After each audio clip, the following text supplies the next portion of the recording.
नमस्ते दोस्तों। आज पूरा देश जो है एक बहुत ही बड़े टॉपिक के ऊपर एकजुट हुआ है और ये बात किसी पार्टी से रिलेटेड नहीं है। ये है यूजीसी के नई नियमावली को लेके।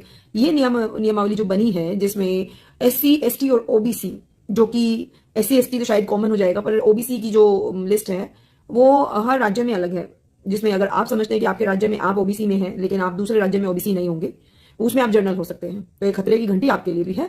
और जनरल कास्ट को तो ये लोग बिल्कुल मार देना चाहते हैं। जनरल कास्ट का वोट तो चाहिए, पर जनरल कास्ट जिनको स्वर्ण जाति कहा जाता है उसकी एक पैसे की कोई वैल्यू नहीं है, ऐसा लगता है। यूजीसी जो कि शिक्षा संस्थानों से जुड़े हुए नियम बनाती है, वहां पर भेदभाव बढ़ाने का एक रूल लेके आई है जिसमें जनरल कास्ट, जनरल कैटेगरी जिनको हम अदर्स बोलते हैं, स्वर्ण जाति बोलते हैं। पता नहीं स्वर्ण क्यों बोलते हैं, बेचारों के पास स्वर्ण तो होता नहीं है।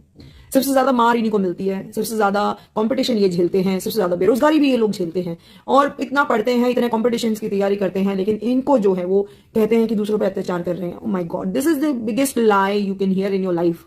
इन लोगों को मतलब जो निचला तबका है, एससी एसटी, 70 साल में अगर तुम रिजर्वेशन लेके भी उत्थान नहीं कर पाए तो मुझे नहीं लगता अगले 70 साल भी तुम अपना कुछ अच्छा कर पाओगे। ये हार्श रियलिटी है। क्या आज का नौजवान रिजर्वेशन के भरोसे ही जीवन यापन करेगा? क्या इनमें कोई सेल्फ रिस्पेक्ट नहीं है? क्या कोई इक्वलिटी कुछ भी नहीं है? जिसमें ये क्लियर कर दिया गया कि ये जो नया नियम आया कि एससी एसटी के या ओबीसी की किसी कंप्लेंट के ऊपर बिना पक्ष सुने ही जनरल कास्ट या अपर कास्ट या अदर्स, कुछ भी नाम ले लीजिए, इनको सीधे जेल में डाला जाएगा, 10 साल की सजा मिलेगी।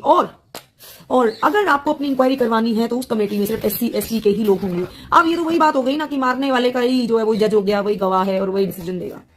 मतलब दिस इज समथिंग लाइक कोई आवारा लड़का अगर एससी एसटी से बिलोंग करता है और किसी अपर कास्ट की लड़की को पसंद करने लग जाए, उससे कहे जबरदस्ती तू मेरे साथ रिश्ते में बंध, या मेरे साथ सेटिंग हो जा, मेरी तू गर्लफ्रेंड बन जा, या मैं शोषण करना चाहता हूं तेरा, कुछ भी दिमाग में हो सकता है गंदगी।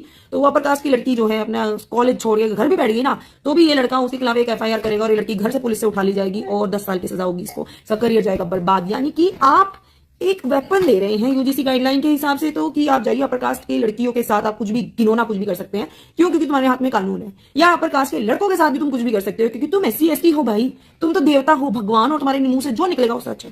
This is how the UGC laws और rules are right now giving a fear in the peoples mind. और ये सच है। और इसी के खिलाफ जो है पूरे देश में अलग अलग जगह प्रोटेस्ट हो रहा है स्वर्ण जाति का। और ये यूपी में आया है, पर अपने आप को अलग मत मानिए क्योंकि यूजीसी ने दिया है, ये ऑल इंडिया अप्लाई होता है। तो कल को अगर आपके ऊपर ये संकट आ जाए, एससी एसटी ओबीसी, आप यूपी में तो बच जाएंगे, लेकिन अगर आप इन लिस्ट में दूसरे स्टेट के अंदर हैं और इन लिस्टों में नहीं आते और उसमें आप जनरल काउंट होते हैं, तो वहां पे भी तो आपको खतरा होगा। तो ये बात आपके अगर ये एक सोच के साथ है कि मैं तो एससी एसटी में हूं, मेरा कुछ नहीं होगा, किसी और स्टेट में तो कुछ ना कुछ हो ही जाएगा। और इससे young mind my words, young mind is always strong when, जब उसको गुस्सा आता है। तो क्या फिर से अपर कास्ट जिस नाम के लिए बदनाम किए जाते हैं कि ये खूंखार हैं, इनको कंट्रोल किया जाना चाहिए और निचले तबके को प्रोटेक्शन मिलना चाहिए, तो ये जो खूंखार किस्म के जिसको आप बोल रहे हैं, क्या ये फिर से खूंखार होके आपको छोड़ देंगे? क्या इससे उनके मन में ये नहीं आएगा कि कानून तो मेरे साथ नहीं है, मैं अपना खुद ही निपटारा कर लेता हूं, आओ? क्या इससे क्राइम नहीं बढ़ेगा? क्या इससे दुगना प्रताड़ने का मन नहीं करेगा जनरल कास्ट? जब उसको तो मरना ही है तो अपने साथ लेके मरे। This is something we need to think.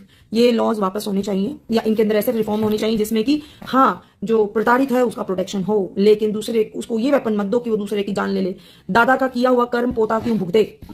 ठीक है, कहाँ बड़ी मुश्किल से हमारा देश जो है वो, आप थोड़ा सा पीछे जाएंगे, 2 पुश्तों पीछे जाएंगे, तो कास्ट के हिसाब से अगर ये बात सच भी है, बर्तन अलग रखे जाते थे, इस कुएं से तुम पानी नहीं पियोगे, वैसे तो पता नहीं, फिर भी कुएं से पानी पी के आज तक जिंदा है ना लोअर कास्ट भी, तो कुएं से पानी मिलता था तभी जिंदा है। खैर, नैरेटिव के हिसाब से भी, फॉल्स नैरेटिव के हिसाब से भी अगर ऐसा था, तो क्या ये जो अपराध है क्या उनके साथ चलता रहेगा? क्या 2 पीढ़ी पीछे किया हुआ काम, बड़ी मुश्किल से बर्तन अलग करने वाला जो सिस्टम था ना, लोअर कास्ट को एंट्री नहीं है, उनके बर्तन अलग, ये आज के टाइम में हमारे किसी घर में नहीं होता। लेकिन भाई यूजीसी का इस तरह का नॉनसेंस वाला रूल्स जो है इस चीज के लिए जरूर प्रेरित करेगा आज की जनरेशन को कि ये तो इनको अलग ही रखो, इनके साथ ना दोस्ती रखनी ना दुश्मनी रखनी। लोअर कास्ट अपर कास्ट ये जो डिवीजन है, हम कहाँ पे कहते हैं कि शादियों में जो है कास्ट मत देखो, इंटर कास्ट हर तरह की मैरिज करो, और यहाँ पे कहने हैं कि कास्ट के हिसाब से दोस्त